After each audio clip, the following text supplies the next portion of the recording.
Hey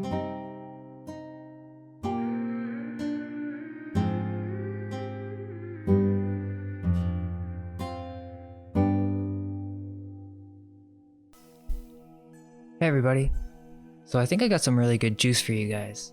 There's a lot going on, and I find this to be very relevant because you're seeing Democrats actively trying to destroy the Constitution, and with the Green New Deal, they want to destroy many of these old Tartarian buildings. I mentioned that in my last video, and many seem to not really understand why the Constitution is so important and what makes it special. In this video, I want to present a thesis that will explain how the Constitution of the United States could be a Tartarian document from a past age that created the most beautiful system in which the people had control over the government.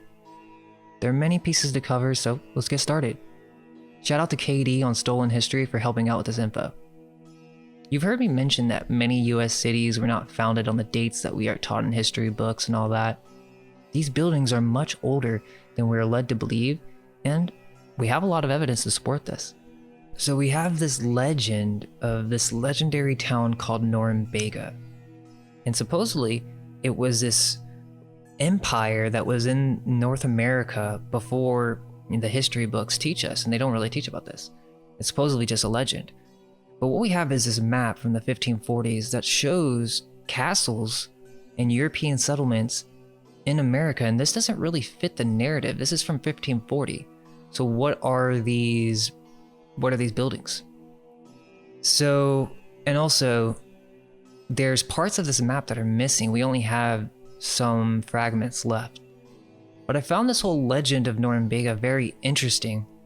And what I'm trying to propose is, what if there was a empire that was made up of the northeastern cities and states that we know of, like New York City, Philadelphia, Washington, D.C., and most of these were actually some type of Tartarian empire that was within the United States. So let's take a look at Norumbega. So if we look on Wikipedia, Norumbega is a legendary settlement in northeastern North America, which was featured on many early maps from the 1500s until European colonization of the region. It was alleged that the houses had pillars of gold, and the inhabitants carried quartz of pearls on their heads. Part of Abraham Ortelius' Atlas from 1570 showing Norumbega among other somewhat mythical names for various areas as well as several phantom islands. Now the idea is, what if this was actually a Tartarian empire, and instead of what we are led to believe that, America was founded in 1776, well, what if Tartaria still had control of America until around 1812, when we see the war between the United States and the UK, and then we see all these fires from around the world. So it begs the question, is Norumbega actually the old Washington, D.C.? Now, we can question whether these Tartarians built these buildings or not. Maybe they came across it. Some of these buildings may be from another age, some of these Capitol buildings. But for the most part, I would like to think that maybe they were the ones who developed the system of government, or the system of freedom, where people were given the rights to form militias and protect themselves from the tyranny that was probably happening all around the world. Now, I know that may feel like I'm kind of stretching it, but there's a lot of old books and a lot of old documentation that talks about Tartaria being in America. For example, having achieved the conquest, the Tartars and their descendants had probably a much harder task to perform. This was to subdue the more ferocious and warlike European colonists who had entrenched and fortified themselves in this country after the arrival of the Tartars, or Indians as they're now called. So the idea is, or what I'm trying to get to is, what if the Tartarians were actually the ones that were the founders or the founding fathers of many of the principles that we cherish in America today? Now the question is, when the Europeans came and invaded, or this war between, these parasites or whoever wanted to conquer this, the question is, who decided to protect the Constitution? Why is it that we still have that document, if it is from a past age? Now, it's possible that maybe they didn't just destroy all the Tartarians, meaning they had to submit, they may have lost the war. But what if a secret society, call them Freemasons, maybe another group, formed in a sense where they would protect not only the history of, North America, but they would also protect the foundations of the people, which was to be able to govern themselves and to protect themselves from tyranny. And what we see is America is the last place on earth with any type of document that allows that to happen. I saw a couple people mentioning that it's just a piece of paper and all this stuff, but there's no other document in the world that allows you to form militias against the government to protect yourself from tyranny. Now, one of the good puzzle pieces to this is when you look at the uniforms between the British and America, they literally have the same outfits. They look exactly the same. So the question is, maybe these are the Europeans, and the Tartarians, they looked more like militias, which again goes with the Constitution. So if this was America and this was British, why would they be wearing such similar clothing, such similar type of weapons? Doesn't necessarily make sense.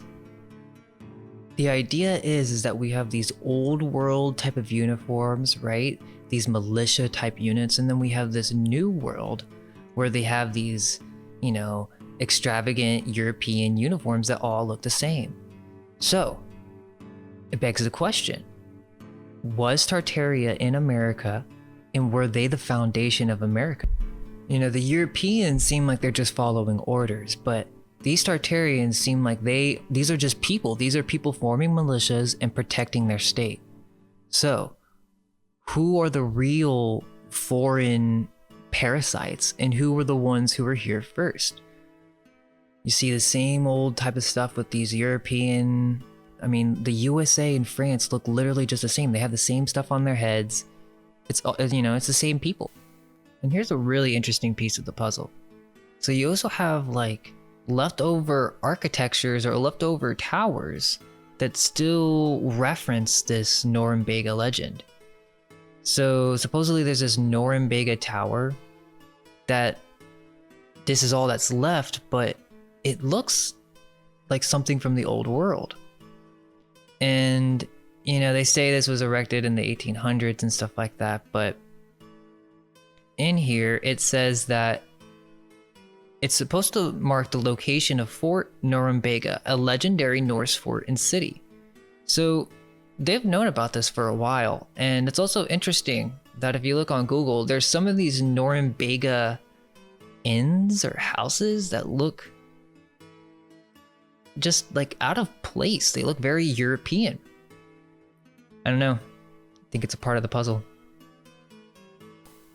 Now, if you want more proof for, this idea that Tartaria was in America first, there's many old maps that not only reference Tartaria, Tartar, you can see Norumbega right here. Nova Francia, Arbrodos, a bunch of cities that I don't remember learning in the history class.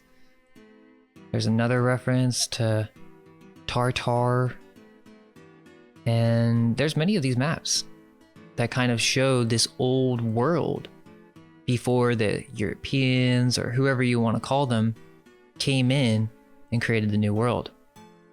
And I'm sure many of you guys who have already been looking into Tartaria may know about this, but there's many changes that have happened to cartographic maps over the centuries. You have kind of like different phases. You have like the 1500s, which were, you can kind of still see Hyperborea in these maps, and in some of them California is an island. And then you start to kind of progress, and it slowly changes over time, where some of these old cities are taken out, California's not an island anymore. And so this is just another big piece to the puzzle in terms of, them suppressing our history. So look at this. This is really interesting. This is about Norumbega. He saw kings decorated with rubies 6 inches long, and they were born of chairs of silver and crystal, adorned with precious stones. He saw pears as common as pebbles, and the natives were laden down by their ornaments of gold and silver. The city of Bega was 3/4 of a mile long and had many streets wider than those of London. Some houses had massive pillars of crystal and silver. So I'm interested to hear your guys' thoughts, I'm kind of proposing the Constitution thing because it just makes sense, if they were here and they built most of these buildings, who's not to suppose that they also formed this type of republic where people could, through the Constitution, control the government and keep them in check. Not only that, but to protect certain God-given rights. So what do you guys think about this Norumbega stuff? I mean, you can see the castles right here. Here's another depiction of, an old New England map. But the question is, why has this been forgotten? Why is it just a legend? Is it possible that not only, New England, but Washington, D.C., Philly, New York City, all these cities were a part of a Tartarian empire, and that we've slowly forgotten about them, they've been erased from history, and this knowledge has been suppressed. There's even more cities to cover, so let me know your thoughts in the comments. Let me know if I missed out on anything, or if I should check out any more research, and all I can hope is that our minds may be unveiled. Let go of everything you think to be true. Relax the mind and ask the question, do I truly understand what this reality is?